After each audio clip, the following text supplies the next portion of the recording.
그러면 이제 2부를 시작하겠습니다. 2부에서는 김수지 선생님, 신철민 선생님, 김경림 선생님, 박유진 선생님의 말씀을 또 10에서 15분 빠르게 듣고 그리고 이어서 전체 질의응답을 하고 그리고 마무리 짓겠습니다. 2부를 열어주실 분은 김수지 선생님이신데요. 네, 네. 마찬가지로 김수지 선생님께서 지원하는 당사자가 잘하는 것으로서 지역사회 안에서 이루게 도왔죠. 그래야 자기 삶을 살고 어울리는 삶, 당당한 사람 사례가 되겠죠. 그 이야기를 함께 들어보겠습니다. 큰 박수로 김수지 선생님을 초대합니다.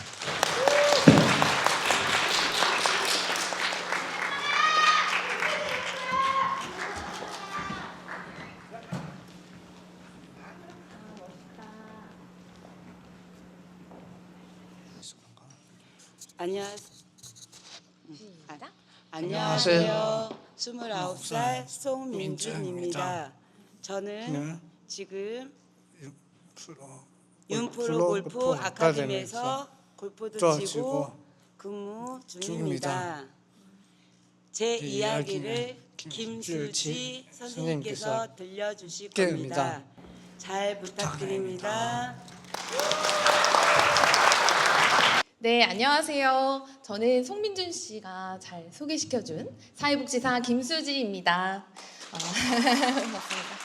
네, 저는 송민준 씨의 이야기를 통해 마을에서 시작한 배움이 어떻게 한 청년의 일하는 삶으로 이어졌는지, 그리고 그 과정에서 상점주와 이웃, 복지관이 어떤 관계를 만들었는지를 나누려 합니다.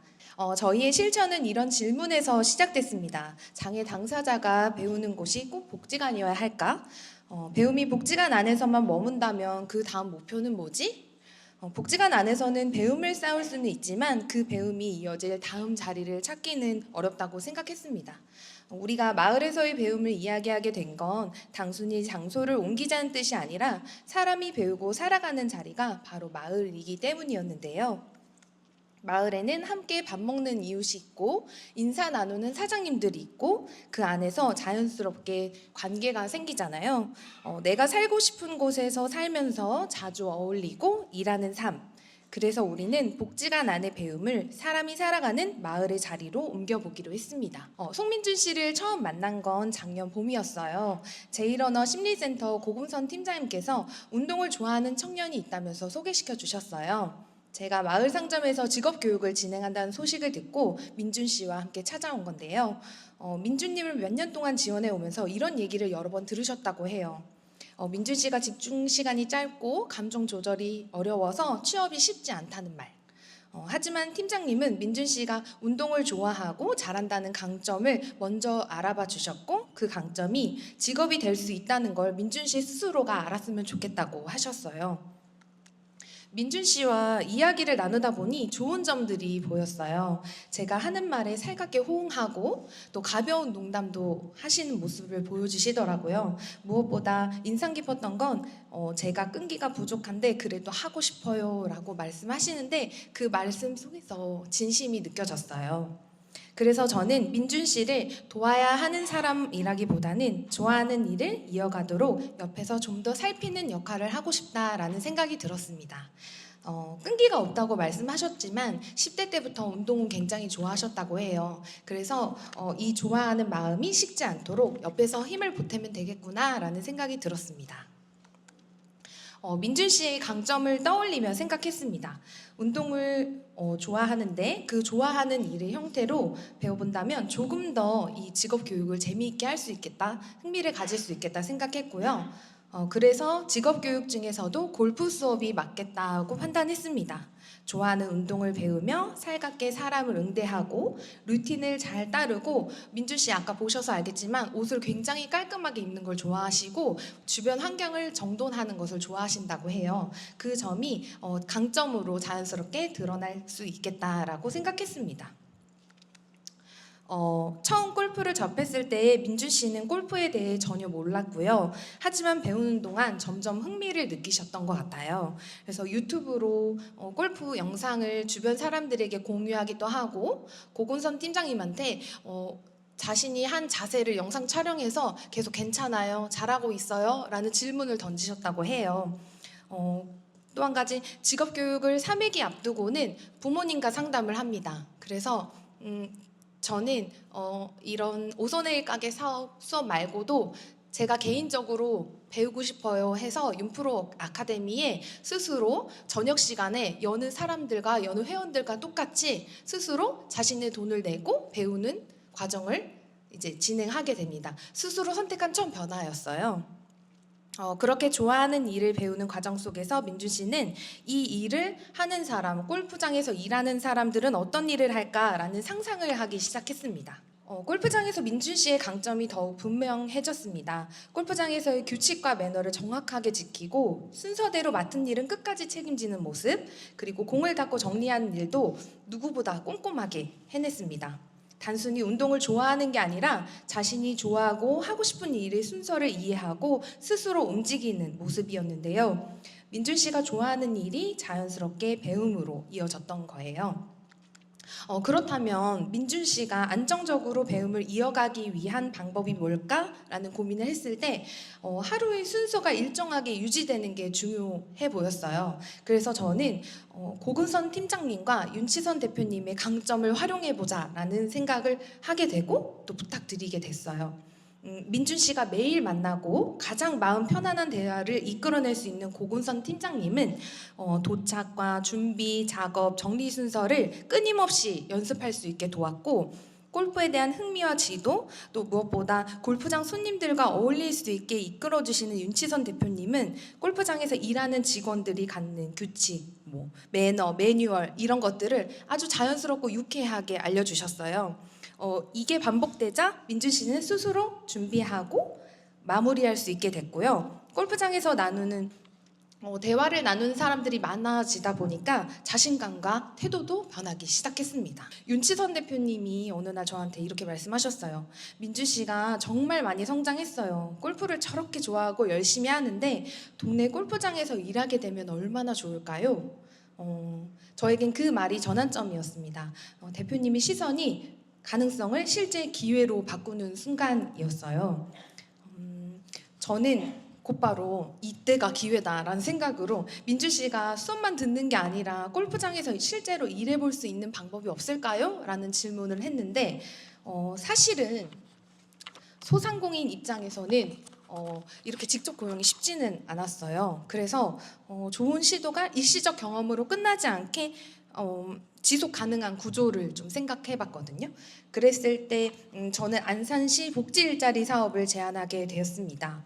상록장애인 복지관의 이재선 부장님과 임동현 팀장님이 행정적 방안을 함께 만들어 주셨고요. 그것이 가능할 수 있다는 걸 알게 되고 나서는 윤치선 대표님께 바로 말씀드렸어요. 그래서 시에서 급여를 지원하니 대표님은 민준 씨가 일할 수 있는 자리를 마련해 주시면 돼요 라고 말씀드렸더니 그럼 우리도 해볼 수 있겠네요 허허허 라면서 좋아하셨어요. 이렇게 윤프로 골프 아카데미가 마을 상점에서 복지 일자리 사업장이 되었고 민준 씨가 그 첫 직원이 되었습니다. 29살 동네 열심히 살아가는 여느 청년들처럼 민준 씨는 매일 같은 시간에 출근하고 회원들을 맞이하고 공을 닦고 정리하며 하루를 보내게 되었는데요. 윤 대표님은 이제는 가르치는 게 아니라 함께 일하는 직원이에요 라고 말씀하시고 회원들이 민준 씨 저 왔어요. 오늘 귤 사왔는데 같이 나눠 먹어요. 민준 씨 제 차량 번호 8314인데 차량 등록해 주실 수 있어요? 라고 도움을 요청하기도 하더라고요. 민준 씨는 도움을 받던 사람이 아니라 도움을 주는 동료, 이웃, 이런 직원이 되어 있었습니다. 제가 말로 설명하는 것보다 민준 씨의 하루를 지난주에 촬영해 왔어요. 그래서 한번 보여드리겠습니다. 안녕하세요. 저는 윤프로 골프 아카데미에서 일하는 송민준입니다. 저는 이곳에서 제가 맡은 일을 책임지고 합니다. 출근하면 먼저 명찰을 달고 하루를 준비해요. 골프화를 갈아 신고 클럽을 정리합니다. 제가 준비를 잘해야 손님들도 편하게 이용하시니까요.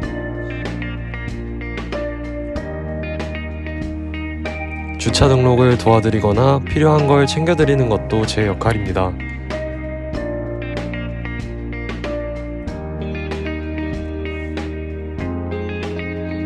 차량 번호 8314요.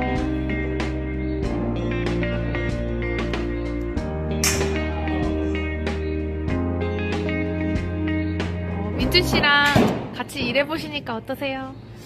네, 안녕하세요. 저 자연 친화적으로 민준이를 만났어요. 이제 민준이가 생각외로 장점이 있는 아이예요. 충분히 할 수 있다라는 생각을 갖고 있었어요. 그래서 민준이도 업무를 한번 줘보고 민준이가 해낼 수 있는지 시켜봤는데 처음에는 많이 답답했습니다. 근데 시간이 지나다 보니까 이제는 민준이 없이는 제가 업무를 못 볼 정도로 그만큼 민준이가 많이 성장했어요. 저 안에 다른 부분으로 민준이와 같은 이런 아이들의 어떤 성장 가능성을 잘 확인해 보시고 그리고 같이 더 좋은 시간과 더 좋은 생활을 했으면 좋겠습니다. 일을 마치면 골프 연습도 합니다.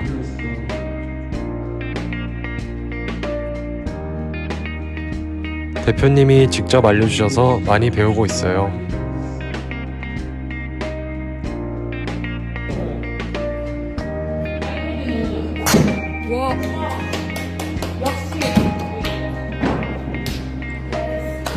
민준 씨, 윤프로에서 일하니까 어때요?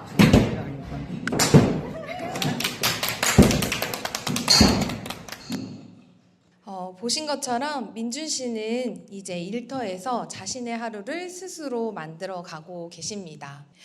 이 과정을 지나며 저는 지원이라는 단어를 다시 생각했습니다. 관장님께서는 시선이라고도 말씀해 주셨는데요. 지원은 누군가를 돕는 것을 넘어서서 서로의 또 추가적으로 속도를 맞추는 일이라는 거를 저는 현장을 통해서 알게 되었습니다. 민준 씨의 속도, 윤치선 대표님의 속도, 행정과 제도의 속도, 그 사이를 잇는 것이 바로 제 역할이었습니다. 이 이야기는 단순한 취업 성공기가 아니고요. 한 사람의 강점이 관계를 바꾸고 그 관계가 마을을 바꾸는 과정이었습니다. 더 나아가서는 윤치선 대표님과 함께하는 지역의 골프 사장님들이 이런 말씀을 하셨다고 해요. 이런 방식이라면 우리 지역에도 가능하겠어요. 라는 말씀을 하셨다고 해요. 그리고 윤치선 대표님이 이렇게 민준 씨를 일하는 모습을 너무 자랑스러워해서 이렇게 같이 일하는 대표님들을 막 초대해서 보여주시기도 하거든요. 얼마나 자랑스러우면 그러실까요? 한 사람의 일과 관계가 지역을 넘어 확장될 수 있다는 의미를 보여주기도 합니다. 지금 보시는 사진들은 마을 사장님들과 당사자가 함께한 장면들인데요.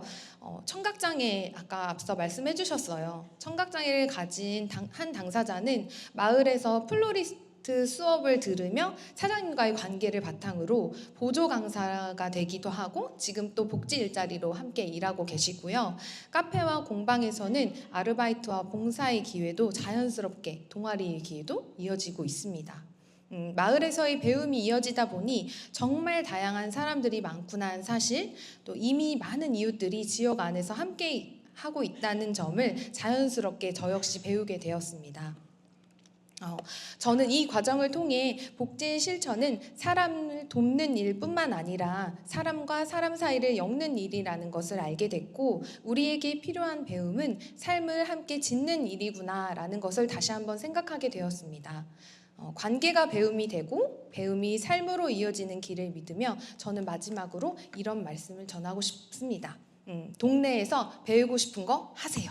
네, 감사합니다. 네, 고맙습니다. 네, 김수희 선생님 말씀도 계속 이어지는 모든 발표들의 맥을 같이 하고 있죠.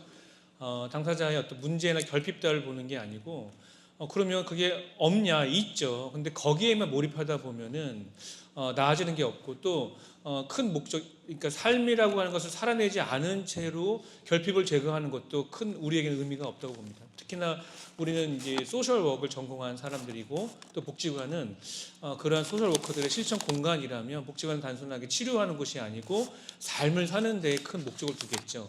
삶을 살기 위하여서 기능을 향상시키기도 하겠죠. 또한 한 축으로는 이제 그가 살아갈 환경을 봐야 하는데 환경을 바꾼다고 하는 게 어떤 별도의 사업이라기 보기보다는 지금처럼 민준 씨가 잘하는 것으로서 특히 지역사회 속에서 살아갈 때 그러면 이처럼 민준 씨에게도 좋은 영향을 주지만 사장님도 민준 씨를 통하여서 경험하겠죠.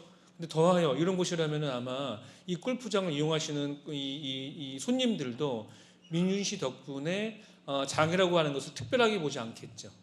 최근에 나온 어느 보고서를 보면은요, 대한민국의 미래를 전망했는데 전쟁으로 망하는 게 아니고 한국은 다른 나라와 달리 내부 분열, 즉 혐오로 이렇게 무너질 위험이 있다는 글을 봤거든요.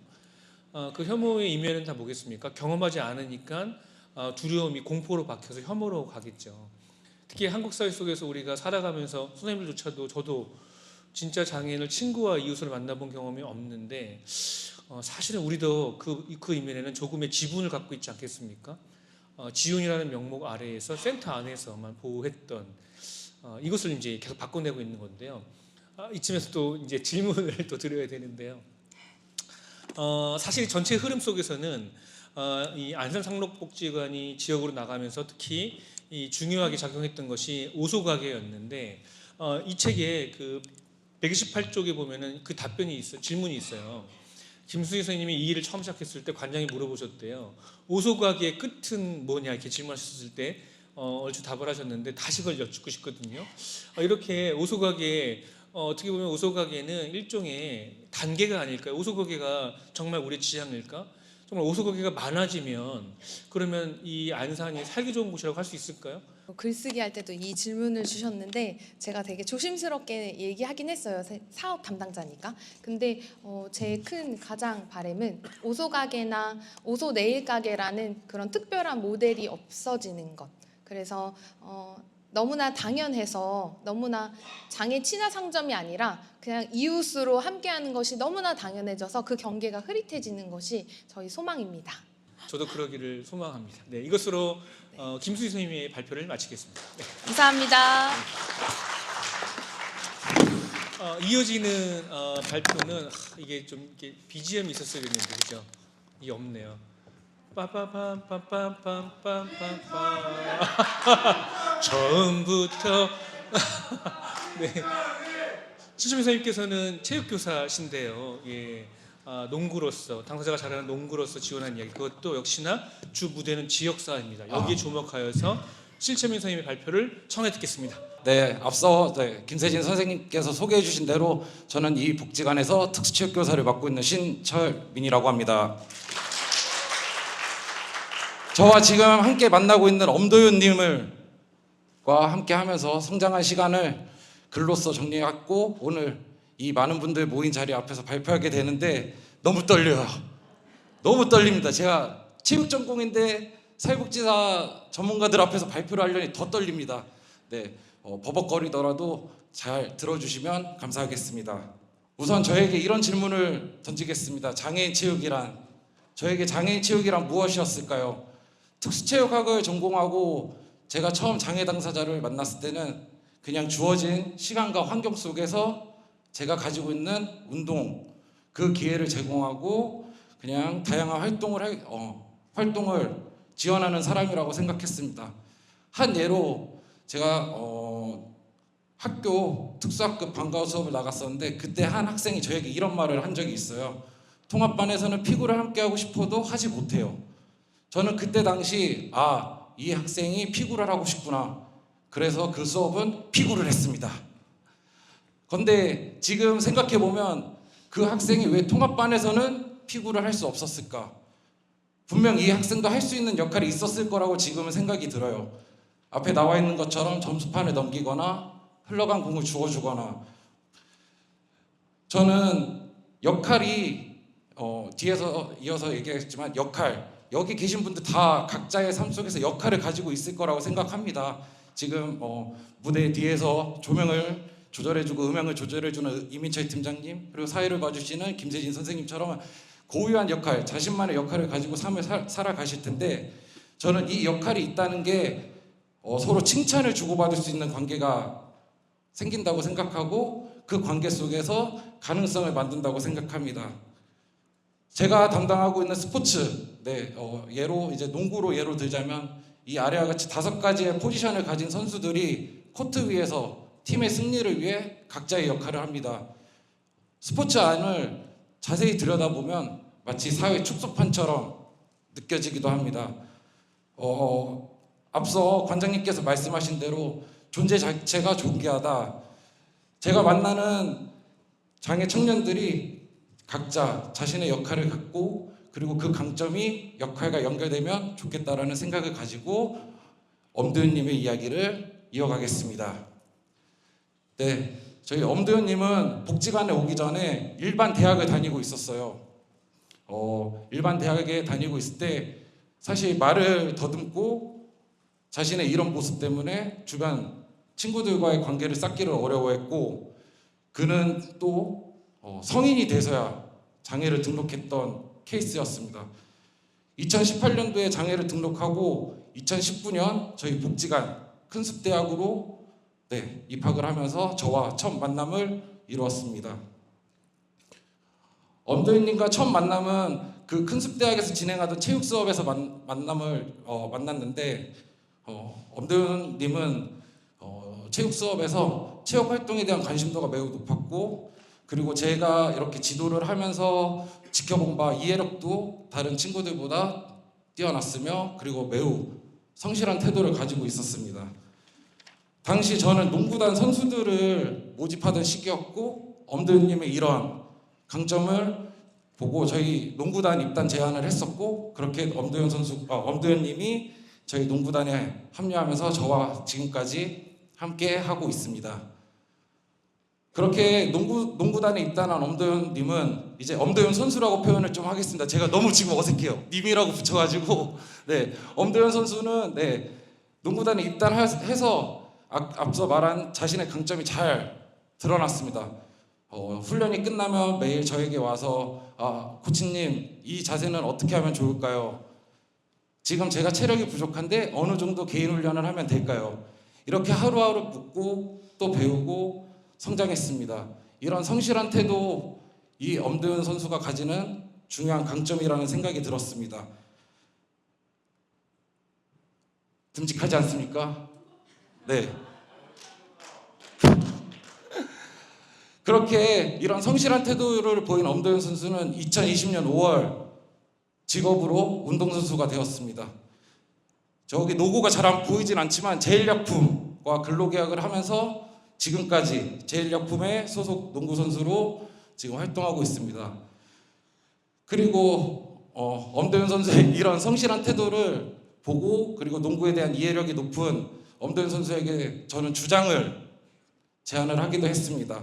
사실 말을 더듬고 그리고 주전 선수가 아니기 때문에 처음에 걱정을 많이 했지만 이런 태도와 농구에 대한 이해 그리고 성실함 이런 모습들이 동료 선수들에게 귀감이 되었고 동료 선수들도 이런 점을 높게 사 팀의 주장으로서 팀을 이끌어갔습니다. 이렇게 엄도현 선수가 주장이 된 저희 팀은 하루하루 성장했고 좀 더 다양한 활동들을 할 수 있었는데 한양대학교와 만남이 생각이 납니다. 사실 처음 한양대학교와의 만남이 있었을 때 저희가 담당자이자 코치로서 저희 선수단을 인솔했고 활동 내용과 계획들을 저희 선수들과 한양대 학생들에게 안내를 하고 제가 직접 진행을 했었는데 그리고 화면에서 나오는 것처럼 저희 학생들에게는 저희 선수들이 선생님이라고 부르게 하였고 학생들은 저희 선수들한테 선수님이라고 부르는 호칭을 제가 사용을 했었는데 이런 호칭이 정해지다 보니 가운데 벽 보이시죠? 보이지 않는 벽이 저희 선수들과 학생들 사이의 관계를 막아놓고 있다는 것을 느끼게 되었습니다.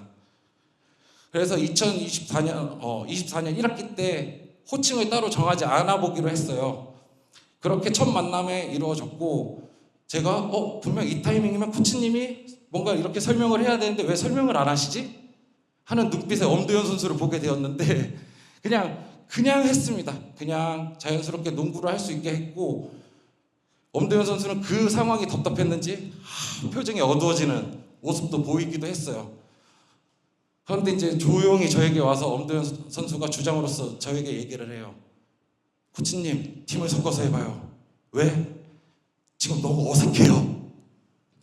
이런 주장의 제안이 저는 너무 고마웠습니다. 사실 제가 가장 원하던 방법을 주장이 제안을 해주니 정말 고마울 따름이었습니다. 그렇게 이제 팀을 나누는 과정만 듣고 자연스럽게 농구 경기를 시작했는데 여기서 놀라운 일이 벌어졌습니다. 스포츠가 가지는 힘을 제가 다시 한번 느낄 수 있던 시간이었어요. 농구는 패스, 슈팅, 드리블로 이루어지는 경기인데 패스를 하기 위해서는 상대의 이름을 불러야 되잖아요. 자연스럽게 저희 선수들과 학생들이 이름을 묻고 부르며 농구하는 모습을 보게 되었어요. 제가 처음 했던 호칭은 잘못됐었구나. 호칭을 없애자 이렇게 관계가 자연스럽게 이루어지는구나를 느낄 수 있었습니다. 지금 보이는 이 사진은 저희 엄도현 선수는 제1약품 소속의 운동선수죠. 지금 이 듬직한 모습의 선수들이 모두 지금 저희 복지관에서 활동하고 있는 직장운동부 선수들입니다. 정말 듬직하지 않나요? 저는 또 이렇게 직장운동부 선수들이 매일같이 저와 오전 9시에 만나서 1시 반까지 훈련을 하고 퇴근을 하는데 관장님이 말씀하신 그 삶, 의미 있는 삶 이런 것들이 문득 궁금해졌어요. 그래서 물었습니다. 너희는 퇴근하면 뭐하니? 그냥 집에서 쉬거나 게임해요. 강아지 산책해요. 이들이 퇴근하고의 삶은 사실 제가 지원해야 될 영역은 아닙니다. 1시 반 이후에 저는 선수들이 안전하게 퇴근만 하면 되는 사람이었지만 이들이 좀 더 의미 있는 오후가 되기를 바라서 오전 운동 시간에 다양한 활동들을 했어요. 대회가 없거나 대회가 끝나는 시점에 저희 마야라에게 활동 앞서 많은 얘기들이 있었죠. 네. 선수들이 이용하는 단골 카페도 가보고 선수들이 좋아하는 게임이 나오는 레이저 사격장도 한번 가보고 김열의 칼날이 개봉했을 때는 영화관도 가고 이런 운동 외적인 부분의 활동들을 하다 보니 선수들의 경험치가 늘어나는 걸 느꼈습니다. 그러던 중 이제 엄도현 선수가 또 저에게 제안합니다. 코치님, 운동 말고 저희 선수들끼리 시간 한번 주시면 안 돼요? 그랬더니 이렇게 용인민속촌을 가는 또 계획들을 선수들 스스로가 해냈습니다. 이 여행이 사실 저에게 주는 의미는 사회복지사나 담당자의 개입이 전혀 없었습니다. 이들이 용인민속촌까지 어떻게 이동을 할지, 가서 무슨 활동을 할지, 그리고 어떻게 식사를 할지 이 모든 전 과정들을 엄도현 선수를 중심으로 계획했고 이 일을 해냈습니다. 우리 선수들이 이제 운동 외적인 활동의 경험치가 늘었구나라고 느낄 수 있던 시간이었습니다. 지금 우리 엄도현 선수는 엄코치라고 불리고 있습니다. 엄코치. 다들 선수들이 저를 코치라고 부르잖아요. 근데 엄도현 선수도 엄코치라고 부릅니다. 왜 엄코치로 불리고 있냐면 저희 농구단의 학생팀의 코치를 맡고 있습니다. 엄도현 선수가 성실한 태도로 지금까지 주장으로서 했던 역할들을 코치로서 할 수 있게 되었던 계기는 사실 제가 도움을 청해서 시작을 했지만 그 도움을 주는 과정에서 자신이 배웠던 농구 그리고 관심과 응원 이런 것들을 후배 선수들에게 전달하는 모습을 보고 코치로서도 충분히 할 수 있겠구나 라고 느꼈기 때문에 제가 제안을 했고 이제 코치로서 저희 학생팀을 이끌어가고 있습니다. 그리고 이 과정을 보면서 학생부 저희 부모님들도 저희 엄도현 선수를 코치로서 대우해주는 모습 그리고 그 모습을 보고 지금 성장하고 있는 저희 학생팀 선수들 그리고 부모님들은 롤모델로 엄코치를 뽑을 정도로 누군가의 꿈이 되어가고 있다는 것을 느끼고 있습니다. 지금 거의 다 끝나가는데 매우 떨려서 말이 자, 이 영상은 저희 엄코치님이 코치가 되고 첫 대회를 출전하는 안내를 저희 복지관 매 아침마다 저희 직원들이 장애인 친화마을 관련해서 조회하는 시간에 직접 사무실에 내려와서 이야기하는 영상인데 한번 보실까요? 엄보치님의 아침 공지. 엄보치 엄도윤님은 성력스포츠단 학생부 코치입니다. 엄보치님의 특별히 내일 있을 제1회 안양시장배 전국장애인 농구대회 출전 공지를 해주었습니다. 엄보치님의 출전 각오를 들어볼까요?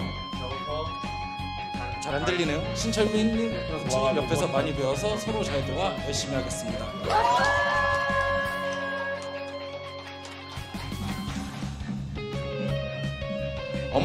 한 어머니께서 얘기해 주셨습니다. 어제 엄도영 코치님의 친절한 설명과 아이들을 잘 챙겨주는 모습에 큰 감동이었습니다.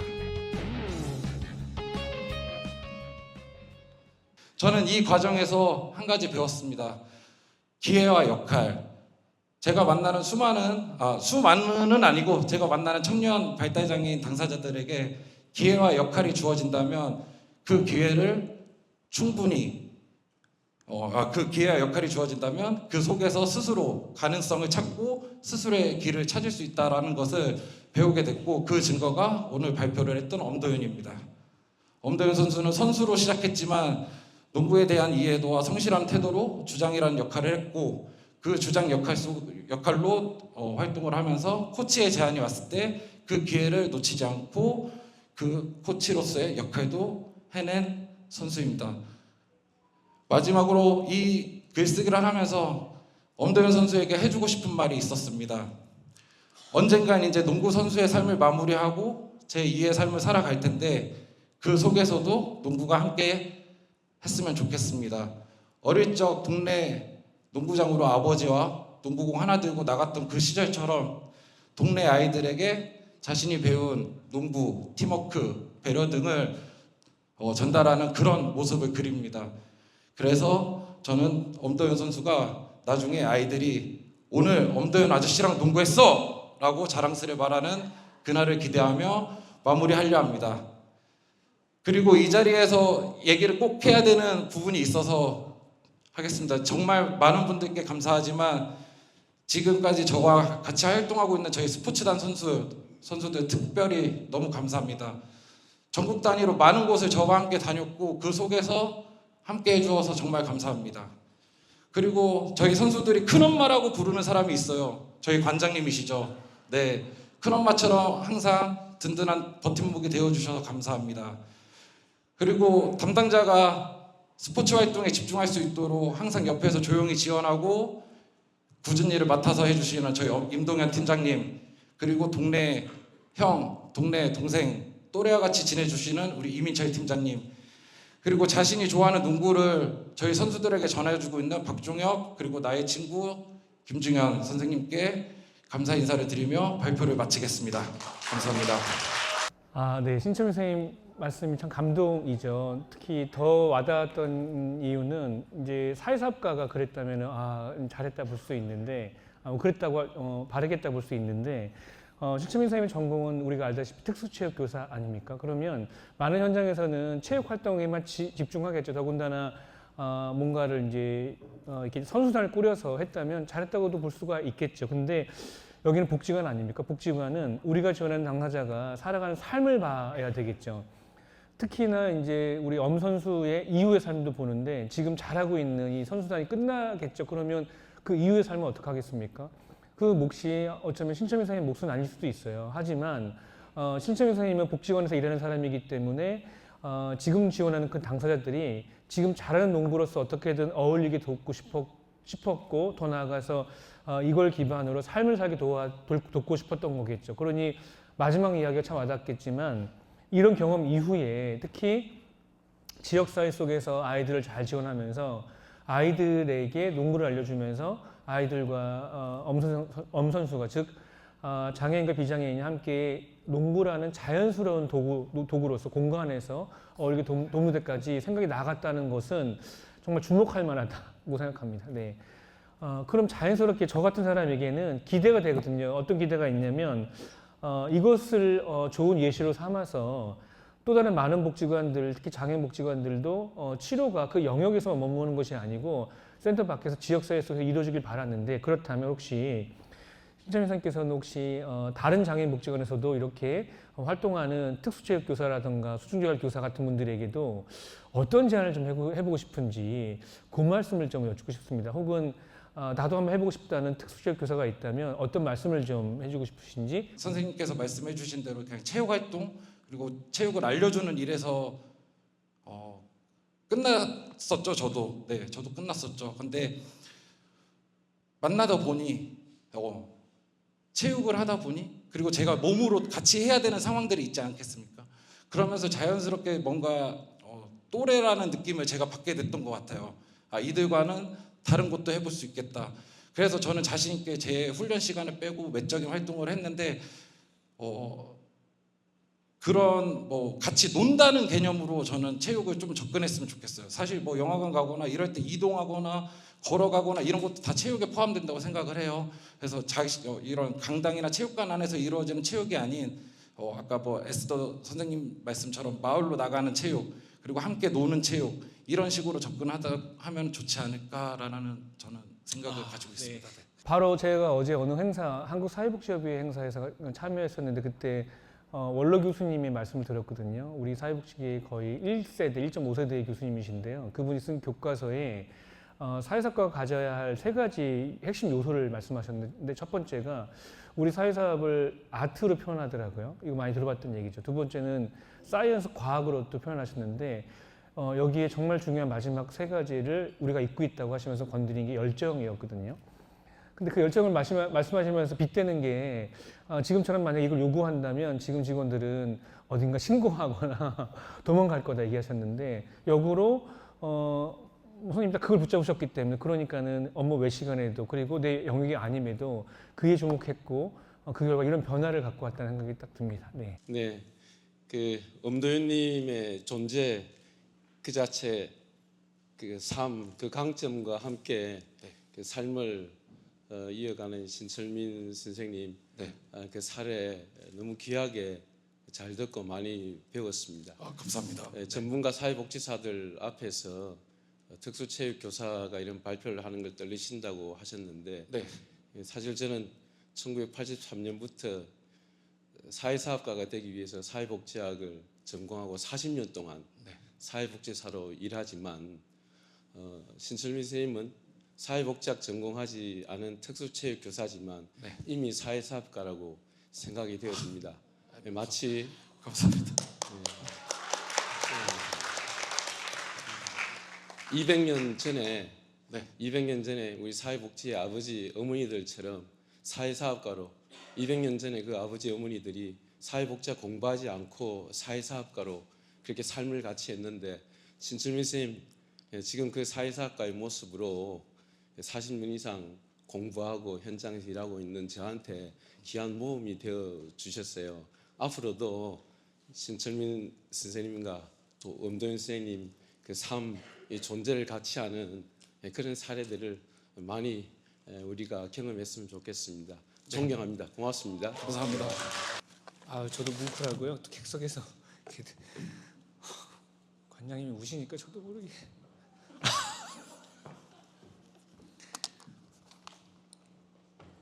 다음으로 사례관리 업무로 또 이렇게 당사자의 삶을 지역사회 속에서 이루어가게 도운 김경임 선생님의 말씀을 청해 듣겠습니다.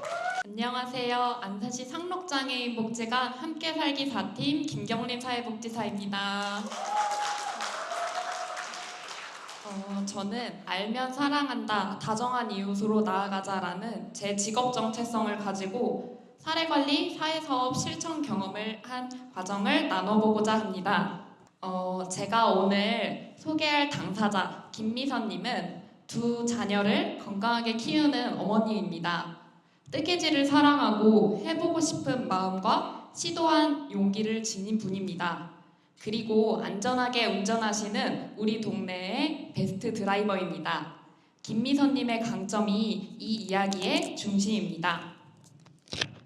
올해 1월 함께 살기 4팀은 책 사례관리 사회사업론을 읽고 학습하며 사례관리 개념을 세웠습니다. 당사자를 개별화하여 상당 기간 함께하면서 여러 자원을 활용하여 욕구를 이루고 더불어 살게 돕는 일, 개별성, 지속성, 다양성이란 사례관리 3가지 속성을 더하여 정의했습니다. 또한 사례관리 과정에 참여하기로 합의한 당사자와 가족을 사례관리 당사자, 당사자가 사례를 관리하는 과정을 돕는 사회복지사를 사례관리 지원자라고 정의했습니다. 사례는 당사자의 삶 속 사건이고 사례관리를 이끌어가는 주체로서 당사자가 관리합니다. 당사자가 지역사회가 사례관리를 이루고 더불어 살게 돕습니다. 사례관리 지원자는 당사자의 강점을 발견하고 이를 생동하게 돕습니다. 한 가정이라도 뜻있게 돕고 좋은 관계를 주선하는 경험을 하고 싶었습니다. 당사자가 원하는 삶을 찾고 이루며 공동체를 그리는 김미선님의 이야기를 시작합니다. 김미선님과는 일상생활 지원 사업으로 만났습니다. 그러던 중 둘째 자녀를 혼자 출산해야 하는 상황 속에서 정보 찾기, 서비스 신청, 경제적 어려움 등 여러 난관을 마주하셨습니다. 여러 기관과 소통하는 과정에서 어려움을 겪으셨기에 사례관리로 전환하여 만났습니다. 전임 사회복지사 선생님과 함께 출산과 양육에 필요한 자원 찾기를 목표를 계획으로 세우고 김미선님 주도로 하나씩 해내며 출산과 양육을 잘 마칠 수 있었습니다. 그러던 중 올해 2월 김미선님과의 만남을 돌아봤습니다. 계획했던 출산을 잘 이뤘고 큰 어려움 없이 아이들을 잘 양육하고 계셨습니다.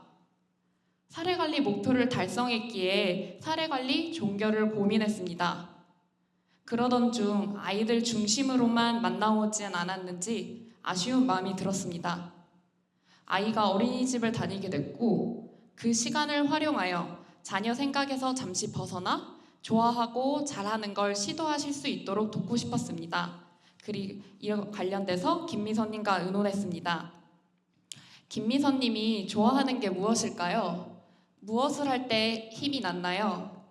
그걸 시도해본 경험이 있었나요? 뜨개질이요. 몰입하면 잡생각이 안 나요. 지금은 애들 키우느라 막막한데 언젠가 직업이 될 수 있지 않을까요? 강점 단점은 당사자가 좋아하는 것도 강점이 될 수 있다고 봅니다. 김미선님이 좋아하는 것인 뜨개질, 그리고 배움에 대한 의지를 발견했고 이 과정을 조금만 거들면 해볼 수 있겠다는 마음이 들었습니다. 팀장님과 김미선님 만난 이야기를 의논했습니다. 김미선님이 좋아하고 잘하고 싶은 일로 사람들과 어울리게 돕고자 하는 이 과정을 목표를 통해 이어질 수 있도록 귀한 슈퍼비전을 주셨습니다. 관장님께서 직원들에게 늘 말씀하고 강조하시는 강점관점 실천 원리, 실천 원칙, 실천 태도와 연결된다고 생각했습니다. 김미선님과 저는 목표를 합의했습니다. 첫 번째로 뜨개질을 알려줄 수 있는 둘레 사람을 소개한다. 두 번째로 뜨개질 기술을 배울 수 있는 곳을 알아본다. 사례관리자인 김미선님의 경험, 뜨개질이라는 구실로 당신 삶을 살고 이웃과 더불어 사는 변화를 소망하며 목표를 세웠습니다. 욕구와 자원의 짝을 맞춰 목표를 합의했습니다. 김미선님이 뜨개질을 좋아하고 찾아본 경험, 배우고 싶은 경험, 만나보고 싶은 경험은 이웃과 마을로 이어졌습니다. 김미선님께 좋은 관계를 선물하고 싶었습니다. 먼저 떠오른 분은 뜨개질을 좋아하는 이웃 주민 이영경님이셨습니다. 김미선님께 좋은 이웃이 있는데 부탁해도 괜찮은지 여쭤봤고 괜찮다는 말씀을 해주셔서 이영경님께 정리한 내용을 여쭤봤습니다. 하지만 건강 문제로 연결이 어렵다는 말씀을 해주셨습니다. 그 이야기를 듣고 김미선님은 아쉽다고 하셨고 그 아쉬움이 바로 지금 시도할 때라는 신호로 느껴졌습니다. 이후 김미선님과 주변 뜨개 공방을 찾아봤습니다. 상담 질문들을 미리 준비해갔고 김미선님은 직접 자신의 필요를 묻고 선택하셨습니다. 김미선님에게는 내가 선택할 수 있다는 중요한 경험이었습니다. 성공은 작은 성공을 기반으로 합니다. 이런 일들이 성취 경험이 쌓여 자신이 쌓이고 역량이 됩니다. 뜨개공방 수업을 들으며 김미선님은 이웃과 만나고 싶다는 마음이 들었습니다. 주변에 원하는 모임을 찾기 어려워지자 만들어보자고 제안하셨습니다. 당사자가 원하는 방식과 속도로 선택한 뜨개질을 사랑하는 모임이 시작됐습니다. 그 이름이나 장소, 간식 등 김미선님이 모두 결정하셨고 꾸리셨습니다. 첫 모임에는 뜨개질을 좋아하는 이웃분들이 모였습니다. 육아 이야기와 일상의 어려움도 나누었습니다. 모임이 끝날 때는 김미선님께서는 모임 후기를 여쭤보니 괜찮았어요. 다음 모임도 너무 기대돼요.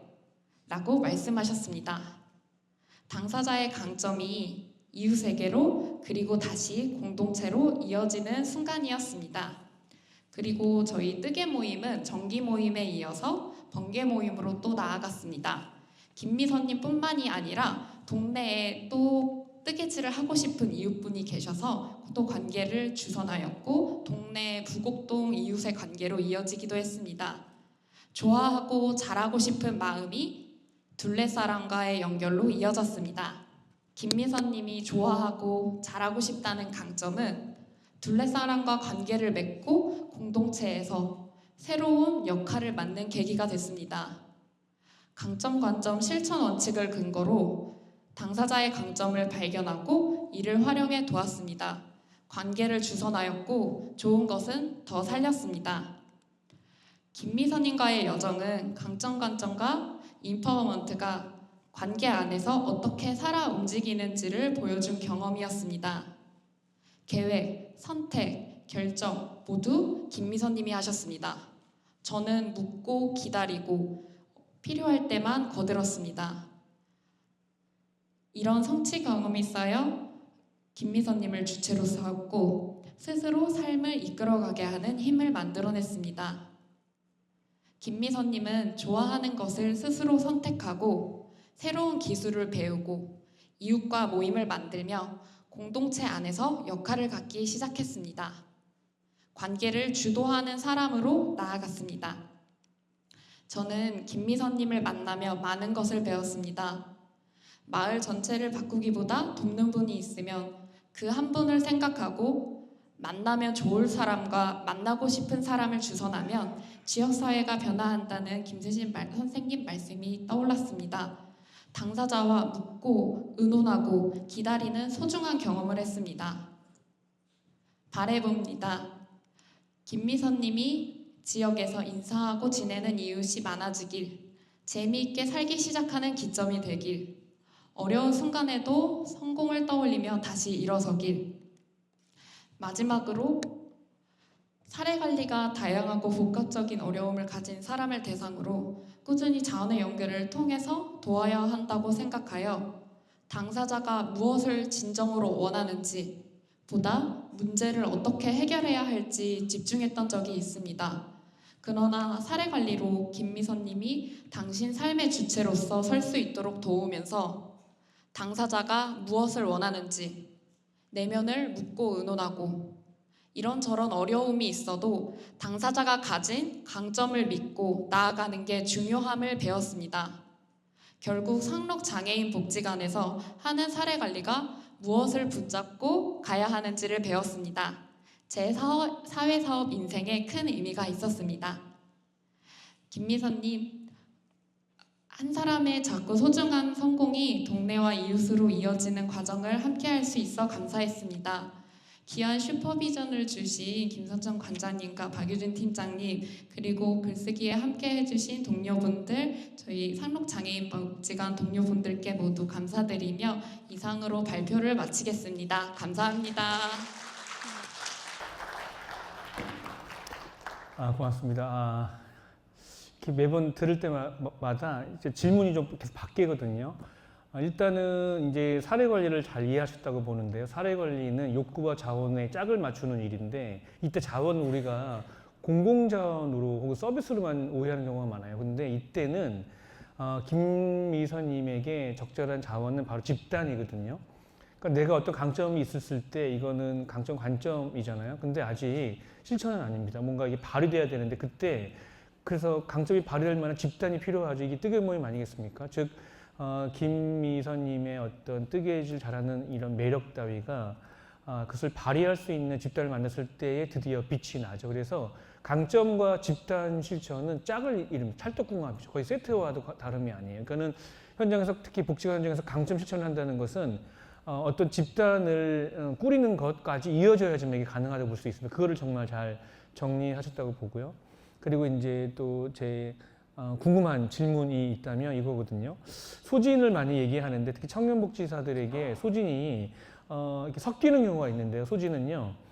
직장인으로서의 오는 소진도 있지만 소셜워커, 즉 사회사업가로서의 소진이 존재하거든요. 이게 구분돼야 되는데 직장인 소진은 뭐 저도 어떻게 할 수는 없습니다. 그건 출근하는 사람 누구나 다 겪는 어려움 아니겠습니까? 근데 사회사업 소진은 뭐냐면 이렇게 일을 했을 때에 배운 바를 적용하지 못해서 오는 이 괴로움 혹은 뭔가 의미 있게 일했는데 변화가 없을 때 오는 소진, 이거는 정말 잘 도와줘야 되거든요. 근데 선생님 말씀을 들으니 특히 끝말씀 가운데는 느낌이 이분을 잘 도움으로써 사실은 이 전과 이후가 좀 달라졌을 거라 좀 봐요. 그러면 이렇게 뭔가 의미 있는 변화를 내가 맛보았을 때에 어떤 전후의 변화가 있는지, 그리고 혹시 김 선생님을 잘 도왔던 것이 이후에 내가 당사자를 바라보는 어떤 이 관점을 바꾸기도 했는지, 이걸 좀 묻고 싶습니다. 네. 김미선님을 만나고 나서 전후에 사실 경험이 많이 달라졌던 것 같아요.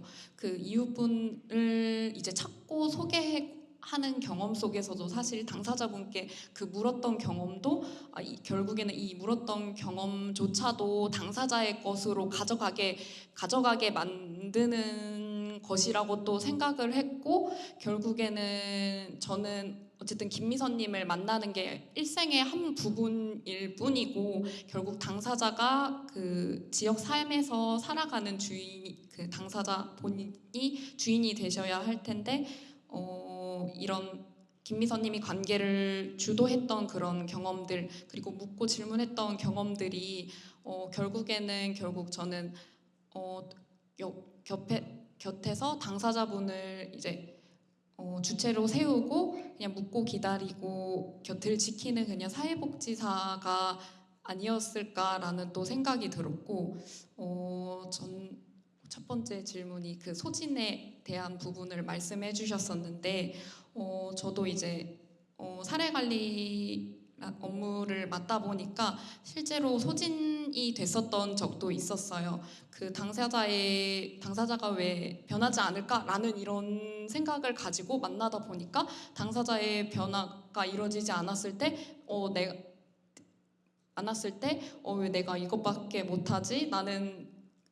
라는 생각도 많이 들었었고 자책도 많이 들었었는데, 이제 김미선님뿐만이 아니라 다른 당사자분을 만나다 보니까 결국 그 계속 그 되뇌였던 게, 결국 당신 삶의 주인은 결국 제가 아니라 그 김미선님이라, 그리고 그 제가 지금 만나고 있는 한 당사자분이기 때문에 결국 그렇게 계속 되뇌였던 것 같아요. 그런 힘들었던 감정이 왔을 때도 저희가 이제 초기에 그 올해 초에 사례관리 사회사업론을 읽고 그 개념 사례관리 정의와 개념을 세웠기 때문에 그 개념들을 계속 되뇌이고, 그리고 내가 그런 마음에 좀 어려웠던 때가 있다고 하면은 기록을 통해서 내가 이런 감정을 느끼고 있구나 하고 다시 한번 돌아보는 그런 계기들을 계속 마련했던 것 같고요. 그리고 이런 감정이 들었을 때 너무 어려웠을 때는 사실 그 팀장님께도 이런 부분이 있었는데 제가 이런 좀 감정을 느끼고 있다고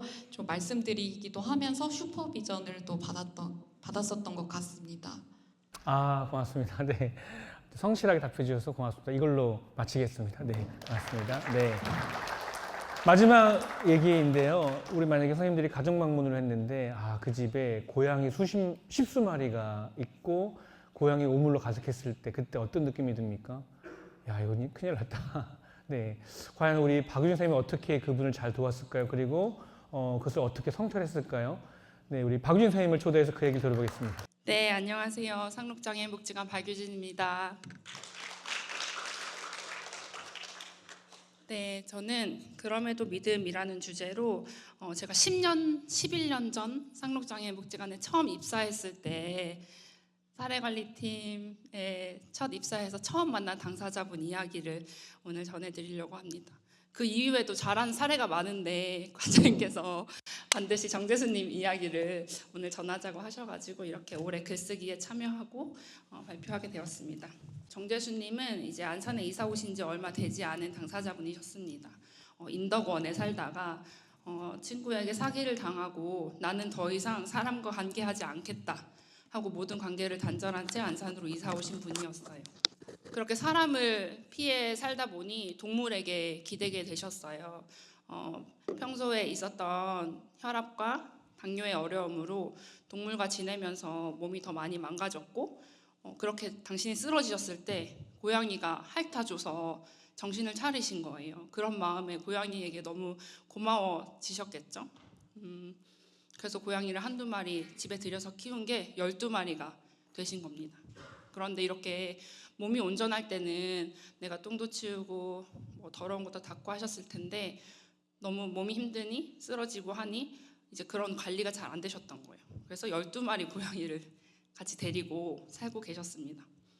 벽에는 온통 그 고양이의 오물이 가득했고 침대 위, 바닥 이런 곳에 발 디딜 곳이 없었어요. 그런 당사자분이셨습니다. 만약에 지금 계셨다면 여기 이렇게 전동휠체어를 멋지게 타고 올라오셔서 여기에 계시면서 저와 함께 대화를 나누실 수 있는 지금은 그렇게 힘있는 당사자분이신데 하늘에서 저를 이렇게 좀 응원하고 지켜봐 주실 거라고 생각하고 있습니다. 네, 지금은 돌아가셨어요. 그렇게 해서 처음 복지관에 왔는데 인수인계 해주시는 분께서 자 선생님 이리 와보세요. 이 집에 이제 고양이 12마리가 있어요 하시는 거예요. 그래서 저는 동물을 무서워해요. 고양이가 예뻐 보인 적이 세상에 단 한 번도 없고 또 한 가지는 저는 그 냄새에 아주 취약한 사람입니다. 사례관리자로서 아주 어려운 사례관리 지원자로서 아주 어려운 조건을 가지고 있죠. 정재수님 집에 도대체 내가 어떻게 가지? 내가 그 집에 과연 들어갈 수나 있을까? 무서워서 어쩌지? 저는 진짜 고양이가 여기도 못 온단 말이에요. 저는 그런데 잘 해야 되니까 네, 우선 그 집에 들어가게 됐습니다. 정재수님에게 그럴 만한 이유가 있다. 정재수님에게 고양이는 지금까지 내가 알던 그 고양이가 아니다. 오늘 가서 이런 질문을 해보면 어떨까? 이렇게 한번 여쭤보면 어떨까? 또 이런 마음가짐으로 만나보면 어떨까? 그렇게 좀 구체적으로 슈퍼비전 해주신 덕분에 정재수님을 조금 성의정심으로 예를 다해서 만날 수 있었습니다. 그런 마음으로 정재수님 주거환경 개선을 도왔습니다. 그런데 놀랍게도 정재수님이 집을 정돈한 뒤에 지인들과 연락을 하기 시작하셨어요. 평생 나는 사람과 만나지 않겠다. 나는 사람과 단절하여 지내겠다는 정재수님께서 그 청소를 해서 과연 사람들과 연락을 하셨을까? 다시 돌아봤을 때 정재수님 주거환경 개선을 하면서 제가 정재수님께 보여드렸던 믿음 그리고 제 태도 이런 것들을 보시고 정재수님도 다시금 사람에 대한 신뢰가 회복되신 게 아닐까? 관장님께서 또 슈퍼비전 주셨어요.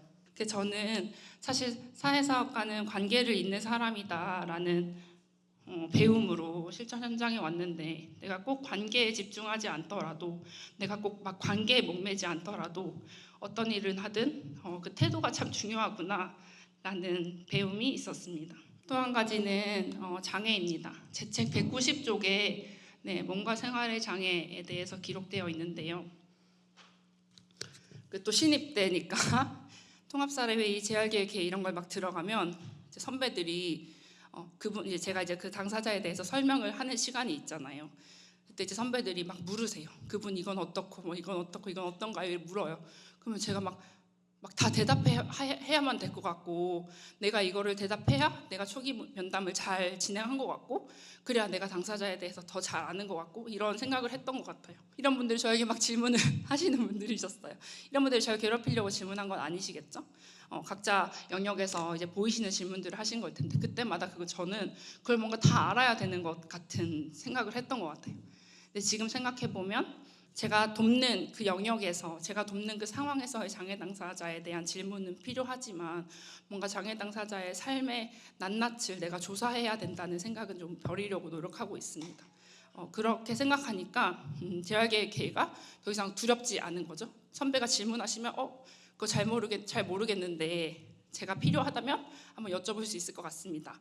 이렇게 할 수가 있게 되었거든요. 그거는 결국에 내가 만나는 장애 당사자를 어떤 시선으로 바라볼 것인가, 내가 당사자를 어떤 관점으로 대할 것인가와 연결된다고 생각하는데요. 내가 도울 일 외에 모든 부분에서 당사자가 약자이다라는 그런 생각을 경계하게 되는 그런 관점이 되기도 했습니다. 사례 관리를 하는 분들이 가장 어렵게 생각하는 게 뭘까요? 가장 힘든 것, 가장 소진되는 것. 그 이유가 뭘까요? 네, 변화가 없는 것, 종결이 없는 것. 그러니까 아마 사례 관리하시는 분들이 가장 힘들어하는 부분이 아닐까 생각하는데요. 제가 지금 제 인생 최대 몸무게로 살고 있습니다.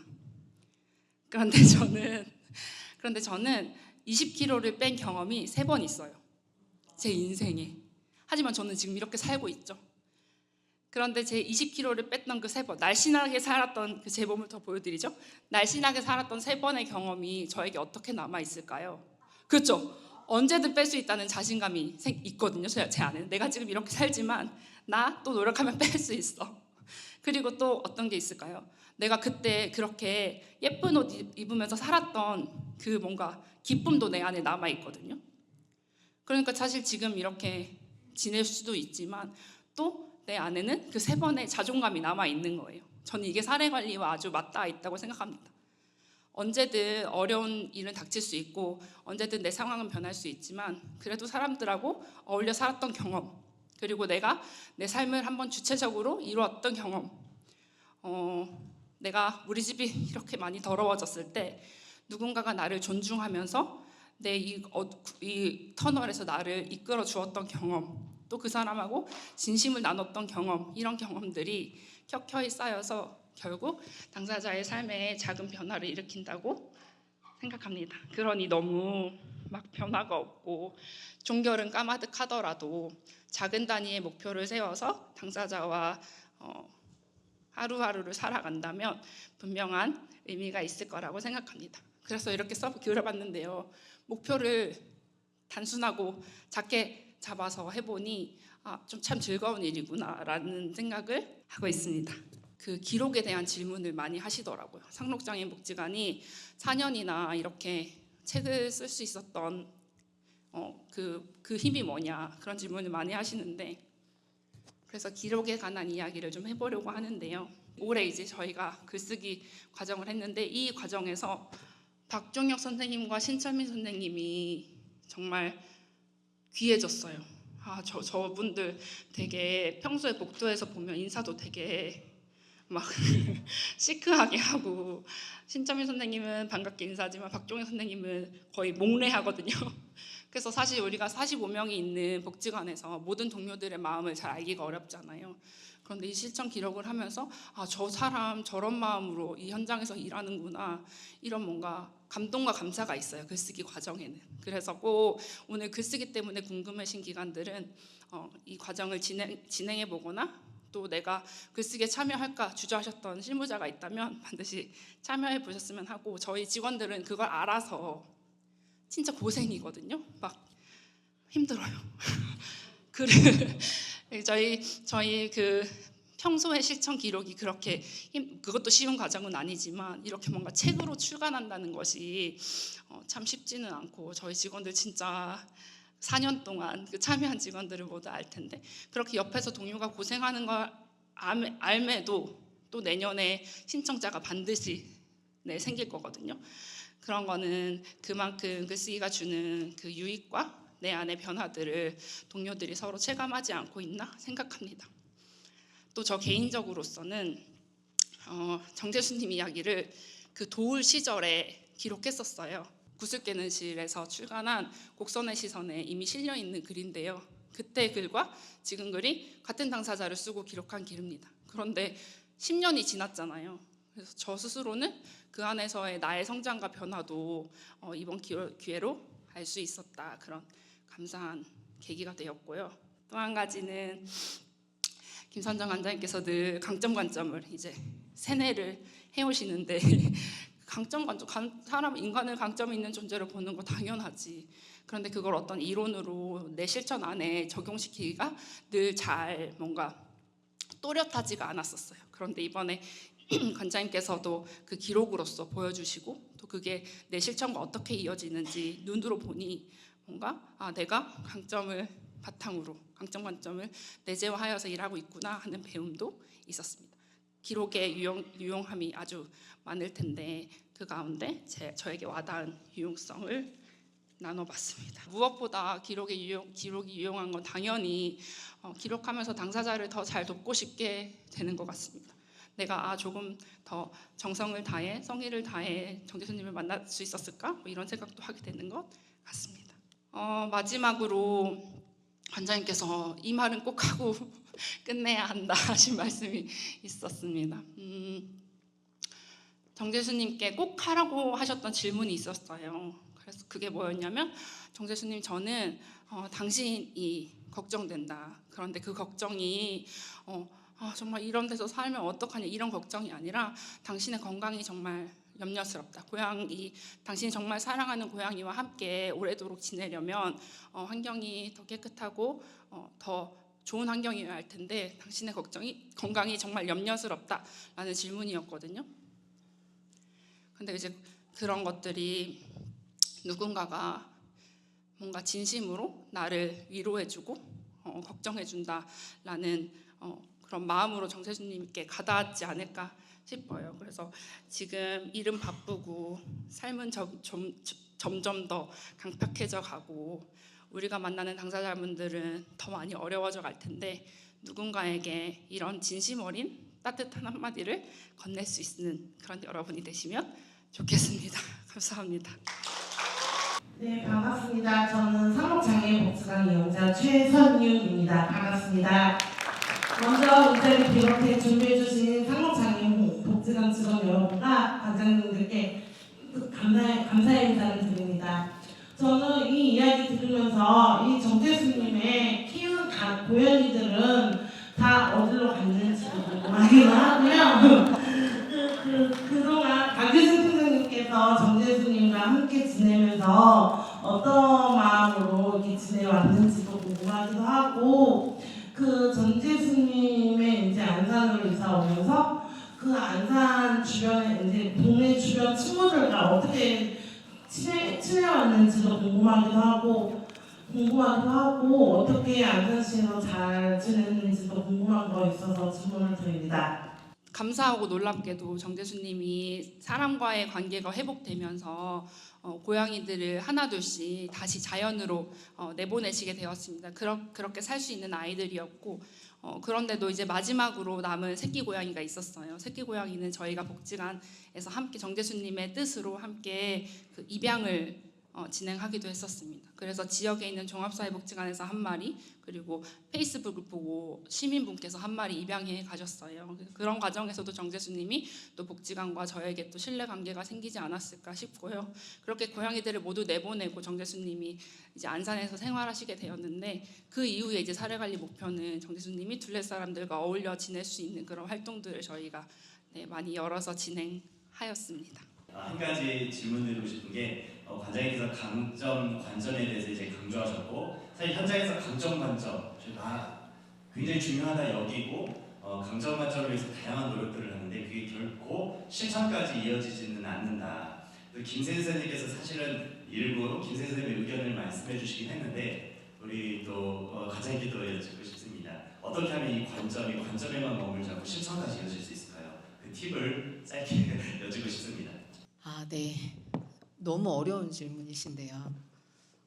관점이 어떻게 하면 실천으로 이어질 수 있을까? 제가 정답을 알고 있진 않고 그냥 제가 아는 것 하나로 진행하고 있는 것은 아까 우리 김경윤 선생님이 사례관리 과정에서 당사자가 자신의 경험, 성공 경험들이 하나하나 쌓이고 박윤진 팀장님이 얘기한 것처럼 그런 힘으로 또 어려운 상황을 만나서 넘어가는 것처럼 제가 생각할 때 직원들이 관점을 실천으로 이어갈 수 있는 건 내가 만나는 당사자의 삶에서 하나하나의 성공 경험 그리고 그것들이 당사자의 삶으로 정말 그런 변화, 감사, 감동들을 한 번 마주하는 게 제가 10번 말하는 거, 100번 말하는 거, 기록을 10번 말하는 것보다는 낫다고 믿고 있고 너무 감사한 저희 동료들과 일하기 때문에 그런 삶으로 달라지는 것들을 우선 당장 내가 없더라도 옆 동료의 이야기에서 볼 수 있고 알 수 있고 그런 것들이 기록으로 공유되기도 하고 쉽진 않지만 직원들과 이렇게 저렇게 많이 이야기하려고 하고 직원들끼리 관계가 좋거든요. 뭐 치료사들끼리 막 점심시간에 게임하고 놀면서도 또 그런 당사자들의 이야기들 하고 나누는 것들 보면서 결국은 뭐 실천으로 이어지는 힘도 우리가 왜 일하는지 그런 증거들, 변화들을 직접 경험하는 게 아닐까 싶습니다. 네, 오늘 멀리 광양에서도 와주셨고요. 서울에서 또 대전에서 또 천안에서 그리고 또 안산에서 함께 일하는 또 동료분들, 가족분들 너무 감사하고 지켜보면서 진짜 이렇게 멋진 매력적인 동료들과 함께 할 수 있다는 거 정말 안산에서 함께 할 수 있다는 거 그리고 저희 등장하는 당사자분들 정말 삶 너무 멋지지 않으세요? 그런 것들을 정말 경험하고 알 수 있게 저희에게 곁을 내어주신 당사자분들과 가족분들께 다시 한번 감사드리면서 오늘 돌아가시는 길 뭔가 가슴에 하나씩 따뜻한 거 얻고 돌아가시길 바랍니다. 감사합니다.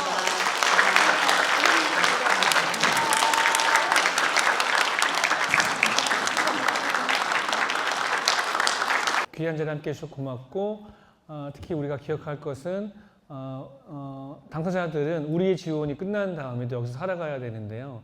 우리가 돕는 가운데 계속해서 지역사회에 함께 살게 하지 못하면 저도 모르지만은 장애인 쪽에서는 주로 7040, 8050이란 말을 제가 들었는데 그게 특히 이제 가족들이 80대가 됐을 때 자녀는 50대, 가족이 70대 됐을 때 자녀는 40대 이때 위기가 온대요. 그러면 가족과 함께 지냈던 분들이 결국 향하는 곳은 그렇죠. 여길 떠날 수밖에 없는 일을 맞이하는데 그럼 더욱더 아주 작은 일도 지역에서 이룰 수 있게끔 지원해줘야지만 우리답게 될 수 있다고 봅니다.